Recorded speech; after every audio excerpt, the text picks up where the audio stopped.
I want to talk to you today about ignore the roar. Anytime we try to move forward, thoughts will come telling us what we can't do and how it's not going to work out, how the problem is too big.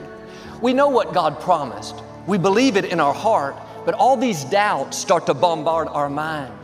The scripture says, the enemy goes about as a roaring lion, seeking whom he may devour. The purpose of a lion's roar is to intimidate their opponents, to strike fear and terror, so much so that it will paralyze the other animal. There are animals that are larger, an elephant, a hippopotamus. They're much bigger, stronger. But when the lion roars, it's so powerful, so intimidating, they back down. In the same way, our enemy loves to roar, not out loud, but in our thoughts. He uses intimidation, fear, doubt to try to paralyze us. Thoughts like, you'll never get well. You saw the medical report. You'll never break the addiction. Everyone in your family struggles. You can't accomplish that dream. You don't have the talent. How you handle the roar will determine whether or not you reach your destiny. If you believe the lies, let the fear take root, it will keep you from seeing the promise.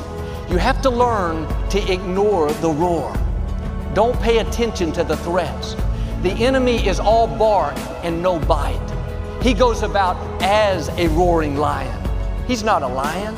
He doesn't have any power over you. The only power he has is the power you give him by believing the roar.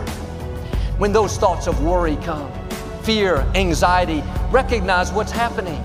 It's simply the enemy roaring. That's what he does. You can't stop the roar. You can't pray away the negative thoughts. Get so determined that you're never going to feel fear, not going to allow the threats in. You're going to hear the roar, but you don't have to be intimidated. You don't have to live worried. The roar doesn't mean you're not in faith. Doesn't mean you'll never see the dream. The roar is a sign that what God promised is on the way. The enemy wouldn't be roaring if he didn't sense there were great things in your future. He wouldn't be shouting those threats if he didn't know you were a giant killer. He wouldn't be telling you those lies if healing, freedom, abundance wasn't around the corner. The scripture says the enemy is a liar and there is no truth in him. When he roars, you can take the opposite of what he's saying. You'll never meet the right person. You've been single so long. Lord, thank you. Now I know the right person is on the way. I believe they're already headed my direction. You hear that roar, your child will never get back on course. You raised him right, but look at where he is now. Take the opposite. Father, thank you. Now I know that as for me and my house, we will serve the Lord. That my child will fulfill his purpose, that he will do great things. The reason the enemy is roaring is because you're closer than you think. He's trying to threaten you with intimidation, fear. The truth is, the roar means you're a threat to him. Start ignoring the roar. Quit living worried about your health, your finances, how you can accomplish that dream. God has not brought you this far to leave you. He's taken care of you in the past. He's going to take care of you in the future.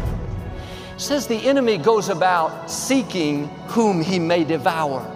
That means he can't devour everyone. What determines whether or not you can be devoured is what do you do with the roar. If you believe the roar, then you'll be defeated. If you dwell on the lies, live worried, intimidated, afraid, you won't see the promises come to pass. When my mother was diagnosed with terminal liver cancer back in 1981, the medical report didn't look good, but she believed what God promised, that He would restore health back into her, that she would live and not die. But just because she believed, that didn't stop the roar.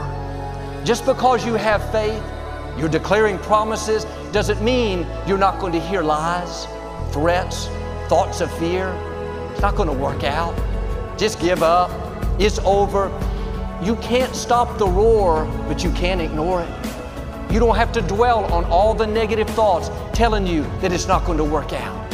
You're not going to get well. Not going to see your family restored. Those thoughts will be loud. The enemy can be compelling, persuasive, intimidating. Don't pay it any attention. He wouldn't be roaring if victory wasn't in your future. My mother would be lying in bed in the middle of the night, and the thought would come saying, you can wear that new pink dress you bought to your funeral. You can be buried in that outfit. She had plenty of opportunities to listen to the roar, live worried, depressed. If she had done that, she wouldn't be here today. How you handle the roar determines whether or not you can be devoured. Don't let the negative thoughts play. The threats, the fear, the intimidation. Start ignoring the roar. Keep your mind positive, hopeful, faith-filled.